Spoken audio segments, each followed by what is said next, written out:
If you can look at now the politics of the day, you can see the president has gone berserk. The former deputy president has gone berserk. You can see Sufuna also has gone berserk. Everything is just going not really well. If you look at the history of this country, things start that way. You find that now the president, instead of behaving like a president, the father of the nation, he is now prosecuting the case, criminal cases in public rallies, which is an unfortunate thing.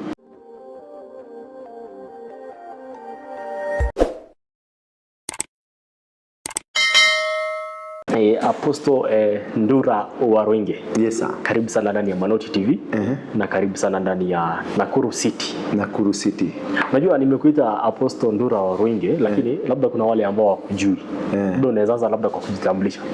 Mwanzo kabisa najulikana kwa majina mengi, najulikana kwa sababu nyingi, najulikana kwa kusudi nyingi. Mwanzo kuna wale wananijua kama kiongozi wa aliyekuwa kiongozi wa kundi haramu la Mungiki. Kuna wale wananijua kama mwanasiasa aliyewania viti vya kisiasa Molo na Lang'ata. Na kuna wale bado wananijua kama mchungaji. Kwa hivyo kwa wote pamoja, na pia kuna wengine wananijua kama jambazi. Kuna wengine wananijua kama mtu ambaye ni mkamilifu, mtimilifu. Na mimi nilianza kwa kukuita mheshimiwa. Kwa hivyo pia kuna wale ambao wanakujua kama mheshimiwa. Kuna wengi wananijua kama mheshimiwa. Baada kwa sababu hawajaamini. Unajua kuna kule kuaminika kwamba kweli umeokoka na umekuwa mtumishi wa Mungu na unafanya kazi ya Mungu. Na kuna kule wewe wanakujua kutoka mwanzo, wamekataa kubadilisha ile nia ya kujulikana kutoka mwanzo. Lakini yote hayo ni majina mazuri kwa sababu yananifanya naendelea. Kwa wale wananijua kama mheshimiwa wako sawa. Kwa wale wananijua kama mtumishi wako sawa. Kwa wale wananijua kama jambazi, unajua bado kuna majambazi huko Nakuru. Kuna confirm, kuna Mungiki, kuna waizi, kuna wengi wananipenda. Kwa sababu wanaona ni kama mimi ni role model wao. Maana kuna siku nilikuwa hivyo. Lakini vyote vile ni kwa sababu ya kusimamia ule msimamo wa kutaka kuangazia na kuona kwamba utu wa binadamu ni kitu cha muhimu katika maisha yetu. Niko hapa Nakuru kwa kusudi moja ambao wewe unaielewa. Mwaka mmoja uliopita, miwili hivi naenda kuisha, tulikuwa Molo na wewe na tukafanya mkutano wa maridhiano. Mkutano wa kuleta makabila yote pamoja. Tulikuwa pale Molo Stadium. Ni mkutano wa kuleta makabila yote pamoja, wa Kalenjin, wa Kikuyu, wa Luya, wa Kisii, kwa kusudi la kuhamasisha amani miongoni mwa kila binadamu.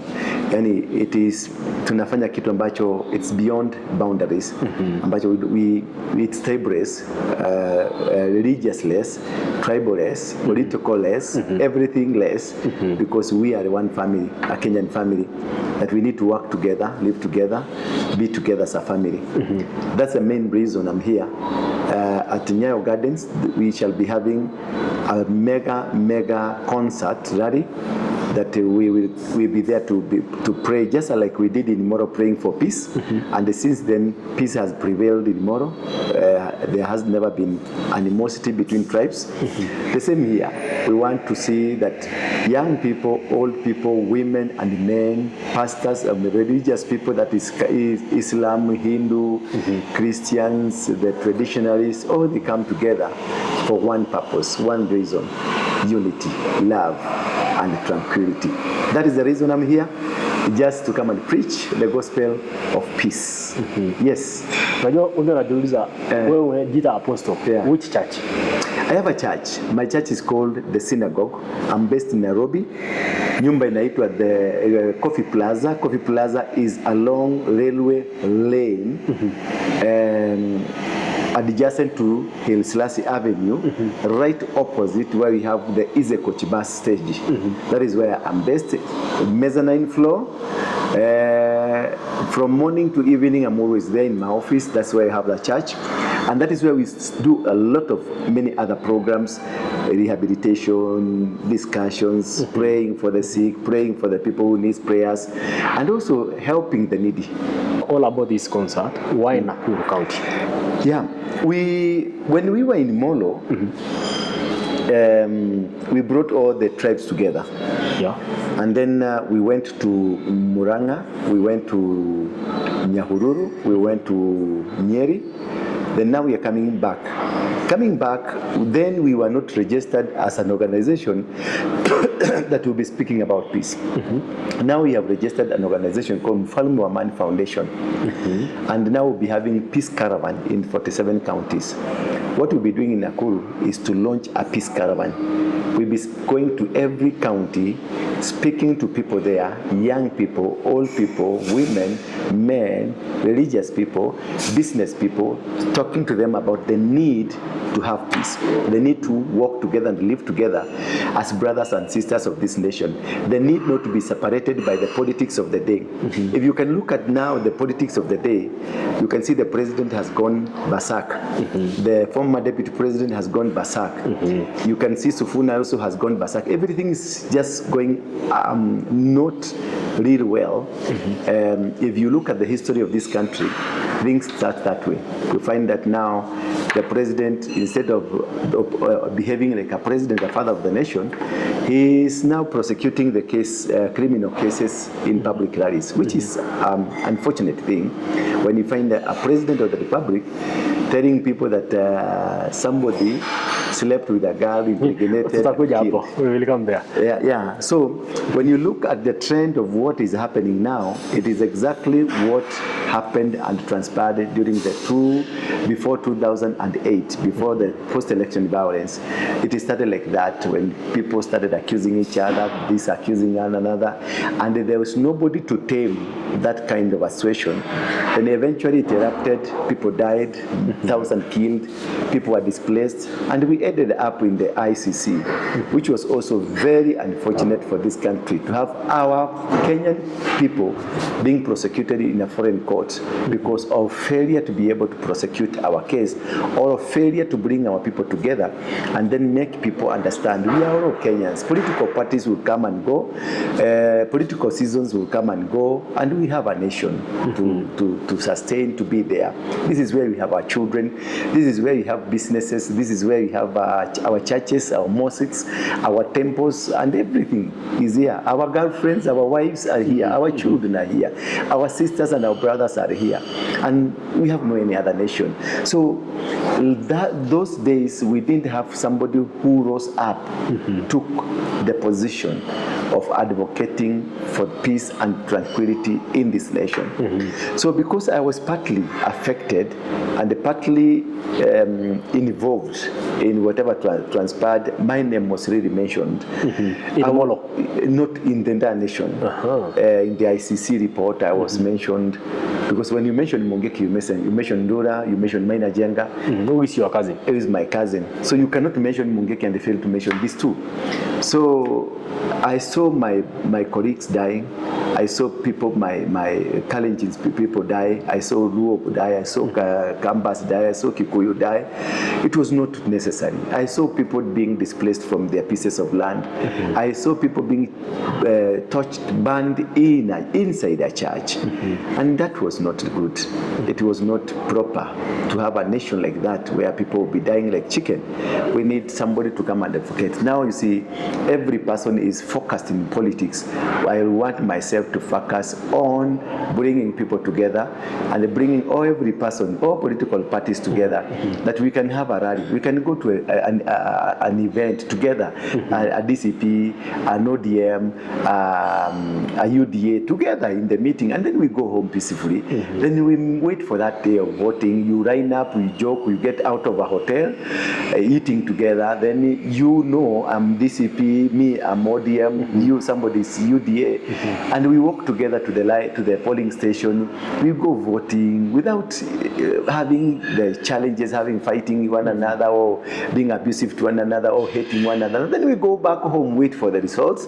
Whoever becomes the president, whoever becomes the member of parliament, the governor or senator, we just push on them because they have been elected. Maybe it will be on Monday, the peace caravan. Yes. At Nyayo Garden. Yeah. Maybe who are the invited guests, because it mostly covers or touches on peace. Yes. Have you invited the politicians? No, I deliberately avoided politicians on this because right now, if I invite politicians, there are two antagonistic lines that we have: the pro the pro-president and the pro-opposition. That is 1 term and 2 term. If I bring these people together, somebody will come and say 1 term, another one will say 2 term, and then the meaning of the meeting will be like faded. So what we are really, my guests, my chief guests that I've invited, I've invited youth groups like COFAM, the remnants of Mungiki, the remnants of the Kalenjin warriors, the remnants of the Kisii, Chichis, Chinkororo, all those people, I've invited them. Women, I've invited them. Do they still exist? Yeah? The Mungiki, the Chingoro, do they still exist? The remnants, I said the remnants, the people who are involved, and the people who can easily be activated, the Makangas, the Bodabodas, all those the people that can easily be activated for a situation. Those are the people I'm targeting, and those are the people I've invited as my guests, because I need to have a genuine conversation together and tell them where I live, my house girl is a Luya. My gardener is a Mkamba. My mechanic is a Luo. And one of my pastors in my church is a Taita.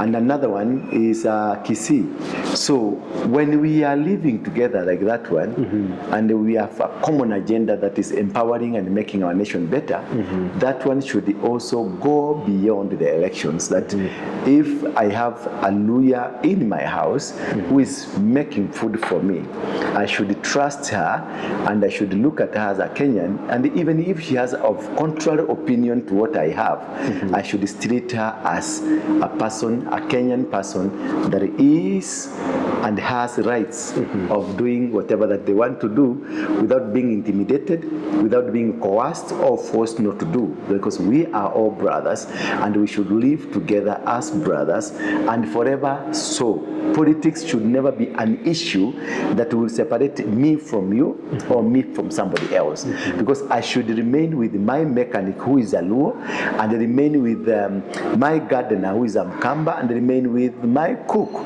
who is a Luya, and also my watchman who is maybe a Kalenjin. And then we work together and live together forever without fighting each other because of differences, and be allowed that you can have an opinion, and the opinion is allowed. Then we have tolerance between the religious tolerance. You can see now there is like an uprising when you see the duales of today, when they are accused of corruption, they pull in the Muslim, they pull in the Somalis, and they say we are being targeted as Somalis. But we are asking a question to share what is happening within Shah, because you're the minister for health, and you are not given that position of a minister for health because you are a Somali. You are given that position because you are Kenyan, and you've qualified to be in that position. Now when you are asked, where is money for Shah? Then you say that we are targeting Muslim. He is trying to arouse animosity between the Christians and the Muslims. And again, you find there is the other day I saw the people, the Kikuyu, some Kikuyu men, young men, were arrested. They were wearing green and white and black hats, and then they said they are Mungiki members. You see, whoever that targeted them to arrest them, to take them to the prison, and then gave them a name Mungiki, could be somebody is doing something behind the scene to try to bring back the name of Mungiki for an execution of something that will be executed to be blamed on the same. Then other politicians will be blamed as financiers of this. So this is what I'm trying to just bring them together, so that these politicians who intend, who plan, who has a negative idea towards this country, to incite one another, to incite Luos, Kikuyus, Kalenjins, to incite religious organizations, to incite young people against the old people. We try to destroy that analogy of that you can come and incite us in the line of religion, in the line of politics, in the line of age, in the line of whatever it is. We can be able to compete and fight that phenomenon and make Kenya a peaceful nation, a loving nation, a caring nation, that whatever religion you go, I don't care. Whatever political you are, I don't care. Whatever tribe you come from, I don't care. What I care, I'm carrying an ID written identity of Kenya. Kenyan ID with a serial number that is Kenyan. That is what I care. And that is the most important thing that we need to have. That if we can synchronize everything towards our national ID, our national flag, our national anthem, then our national culture, that we are brothers and sisters, we don't need to fight. Yes. So it will be on Monday, starting from? We'll start at 9 a.m. in the morning until 5 p.m. in the 5 evening. p.m. in the evening. We are inviting so many people. Like every person is invited. It is not limited to anything. But even if politician came, they will come and sit down. Nobody will be given permission to come and do the politics. We'll come and discuss. They will be given permission if they even need be to discuss peace, to discuss love, to discuss unity, not politics. I've seen you have invited like people like Mzazi William Tuva. Yes, we targeted people that are maybe like the radio presenters, because when you have a radio presenter or a TV presenter, he speaks to everybody in Kenya, and he has a following from all tribes in Kenya. That's part of bringing these people, that they can also bring people that their followers to come on and see them as role models. The people you watch on TV has come to the ground to tell you that we need peace. The person you listen on the radios and comes and tells you we need peace. People who are not antagonists, people who are peace, caring and loving citizens of this country. Those are the people that will put them in front so that they can speak to that boy, that young man of conform, that criminal, that whoever, that tribal man, that Kalenjin, that Kikuyu, that businessman, that religious, that Muslim, that Christian. We speak to them and tell them, as you listen to me on radio, I don't select who to listen to me. You all listen to me. You all watch me as I report my broadcast. And therefore, I will need you as you watch me, as you listen to me. That is what we want in this country, that we have people who will reason like Kenyans, walk like Kenyans, and live like Kenyans. So tuachana na hiyo, anything that you want to add about the concert? The concert, we will be identifying targets, talents. Like now, we want also to empower, because Mfalme wa Amani Foundation is a foundation that want to empower young people, like more especially. Why will somebody join a group like Conform? Why will somebody join a group, a third group, a robbery group, something like group? It's because they don't have job. So we are raising a platform where we'll be creating jobs for the young people who are jobless, even the old people who are jobless. We are going to do something to help them. We have several activities that we have started, initiatives. One activity is trying to empower them and also doing civic education, and also bringing them together, having fellowships together. We bring all the tribes together, all these young people, like the Conform people, they are hated, they are being sought over by the police. We need to bring them out, smoke them out from their hideouts, and make them believe in this country, make them believe that despite what they are doing, they can also transform. Because I was Mungiki, and I changed from Mungiki. Now I'm a pastor, I'm a businessman, I'm doing so many things. I would want to become a politician one time, or maybe if I don't become a politician, I'm a business mogul. Therefore, you can be able to change. You don't need to hide and be killed by the police. If you come out, they are brothers who are ready to assist you. So we'll be empowering them with motorbikes, and we also be empowering our girls to do saloon, to do business, micro businesses around here. We are going to empower them and give them something to do, incentives, so that we can be able to create a position where they can feel they're part of this nation and their brothers who care for them. This is a move that we are going to create and make sure that we get into the grassroots, see that every young person who is jobless has something to do. If somebody would want to a white collar job, we look for them. Want to become a mechanic, we help them. Want to become anything that you want to become, as long as it's genuine, it is sincere, we are going to empower them to have another different kind of life that they will be in. That is we're also going to be helping. We have the elders, the old people in the society, and the venerable people. There are people who are not able to even afford a meal a day. That day, I'll give them something to eat because we'll be celebrating the resurrection of Jesus Christ. Easter. I'll give them something like food stuff. When they go home, I know they'll be happy. Yes. Do you have sponsors or well wishers? No, my sponsor, yes, I have my sponsor, and my sponsor is God. He's really sponsored me. Jesus Christ has been my personal savior, and they really supported me, and I'm happy with that. Yes.